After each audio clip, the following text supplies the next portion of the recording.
what up, what up, what up? This is Coach Josh Graves. I'm here in Brea, California today at FIT Brea, and this is a good friend of mine's facility. Actually, we had him on our original YouTube channel almost 10 years ago, and we're here to see how FIT Brea is doing now. What's going on, brother, man? Baby? Welcome to FIT Brea, my man. Welcome back, Andrew. Good to see you. Come on in. Well, 8 years since I've been here, 10 years in business in August. And in that 10 years, Andrew has been a legacy Lululemon Ambassador and a fellow Lululemon Ambassador. Yeah, baby. Congratulations, by the way. Thank you. Represent. Thank you. California Senate District 29 Small Business of the Year. Correct. Is that correct? And then a Hispanic Heritage Small Business Leader Award. Yes. That's close. I'm close. Yeah, that's cool. But a lot of good accolades, man, for somebody that's out there making a difference. So thank you, and for all the work you do with these people, bro. Thank you, my man. Much appreciated. So really what I'm hoping to do is extract some value nuggets from you on things that have helped you be a successful gym owner for as long as you have been. And I'm hoping to talk to future gym owners and trainers and coaches that are out in their communities making a difference. So let's talk about lead acquisition, right? Like how do we get leads? Tell me how you get people in the doors here. By nature, our main service is personal training. We've evolved it into semi-private, and then we do group training. So we've come with that approach of personal training and try to individualize everybody's experience here. And I think that that's pretty unique in this area, that there's not a lot of gyms doing that. So when people are searching out personal training, gym results, like we're popping up with all all good reviews on Yelp and Google. So when I speak with people who are acquiring and interested about personal training or joining a gym, they usually come from, we've seen your stuff on social media. I've seen some good things with that you're doing in the community. We've seen it on Yelp and Google. So those are pretty much like our strong leads. And then once we get them in, we just take care of them, man. That's the most important thing. So yeah, I'll touch on a few things that I think I've seen with your brand. Number one, I think you're search friendly. I think you're searching like your brand. Full intensity training. I think that's also why our initial YouTube video did so well, was the intensity training I think is searchable with like high intensity interval training and things like that. You have training in your name. So I think even like when you're building your brand, having some intention behind what your brand is, how it's going to rank keywords, those kind of things. I don't know if you did that intentionally, but I think that your point is when people are searching for you, it's easy to find, right? Right. You do have an incredible location here. FIT Brea is right off Imperial Highway, so it's a really good location. You're right like on the outskirts of like downtown Brea. So literally like downtown Brea, throw a rock and you hit FIT Brea. Right. So so I think those couple things are also really good location. Would you agree? Yeah, for sure. I mean, hop, skip, and a jump. You're in Placentia. You're right in Yorba Linda. We're pretty much central to like North Orange County. I want to extract like one tactic. I want to extract something that helps us because everybody, coaches, trainers, gym owners, we always talk about referrals, right?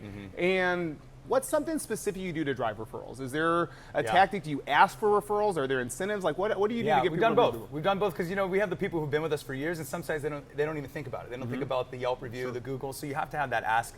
We always like to, I like to throw like a little bit of like a challenge in there, like a raffle, just kind of compensate them for some, just their time and just kind of make it fun. Yeah. So we've gotten a lot by just doing some challenges, like, hey, if you've written us a review, tell us how your experience at a FIT Brea gym. We'll do a raffle and there'll be some prizes with that. So we have fun with it that way. I need to get better at that. I need to get better with the ask. And even 10 years later, sometimes I'm like, should I ask them? But I know that's something that we need to do, and I know it's genuine, and it's coming from a place where I know these people have been here for years. They're enjoying it now. It's like just let everybody else know about it. Dude, there's a lot of nuggets here.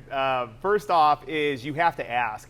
Your members want to give you referrals. They want to speak about the brand, but everybody's busy. They got enough stuff going on. So sometimes I think people just forget to ask or just forget to give. So we have to ask, right? So I think that's a really big note that you said there. And I think we get fatigued of asking sometimes like, oh, okay, I probably already asked these people for referrals, but different times in people's journey, they meet new friends, new networks, all those things. So you have to keep asking, getting creative with it. And so the raffles and other really good ideas, I think those are awesome. Thank you. Yeah, thank you. And we tie it into our email letter as well. So every month, like it's kind of recurring every time, but like once in a while you'll get someone who maybe just sees it, they click on it and they leave a referral. They've been with us for a while. They've looked at all their other emails and they haven't made a review, but maybe that one email they're at the right place at the right time, and then boom, we get it from there. So just continue to stay consistent with it. How often do you do an email newsletter? We do a monthly email newsletter. Super cool. Yeah. It's like a highlight of the facility or the members just and events that are that have happened, events that are coming up. We have like a book of the month, a member spotlight of the month, just anything that's going on within our FIT community within these walls. How long have you been doing that for?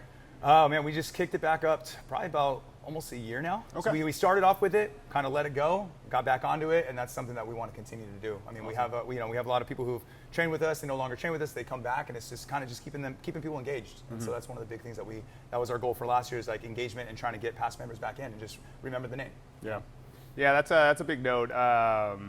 So I've had my gym also for 8 years. And if I had any advice to a new trainer from the beginning, is start building your audience early. Start building your audience early, building your email list early, and start learning how to nurture these people. Show them that you care. Give them value, lots and lots of value, nonstop value. And even when people leave, come back, travel, move. Right. I have members in other countries now that are still on our newsletter, and they still participate with the newsletter, right? So people want to stay connected to your brand, especially when it's personal, like these small community gyms. Right. What's one piece of advice that you might have for somebody who wants to actually open their own gym? Yeah, the biggest piece of advice is if you're going to do that, if you're, a lot of people who are wanting to open up their own space are coming from like a big box gym or working for someone else. Obviously, the first step is working and going on your own as an independent contractor. So finding a space that's going to provide, not only like growth for you as an independent contractor and business owner, but also like a space where your clients feel happy to be a part of and proud to be a part of. And the goal is fill your books. You should be showing up from 5 a.m. to 8 o'clock at night. That's the goal. If you really want to grow this thing, and be able to take and become as busy as possible and filling your books at that space while you're just paying a rent, rather than just, all right, I want to open my own gym. Okay, I got the keys. I'm going to open my own spot. If you build it, they will come. Yeah, if you build it, they're going to come. I'm going to have 100 members by this time, and it's usually not the way. So I've talked to a lot of independent contractors and say, I wouldn't even think about that yet until you could actually prove to yourself that you can build your brand, build your sessions within a space and just rent space as long as possible. And then once you get to that point, okay, it's like, all right, now I need to maximize my time. Maybe I need to branch off into group training, semi-private training. Okay, I think I'm ready to have a coach work underneath me. It's time to open up those doors.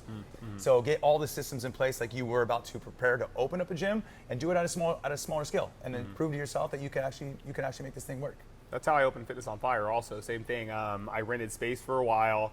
I acted different than all the other trainers there. I showed up in uniform every day. I had my brand. I was branded, which people were like making fun of me. The other trainers at the gym thought I was some strange cat because I had my own brand made, right?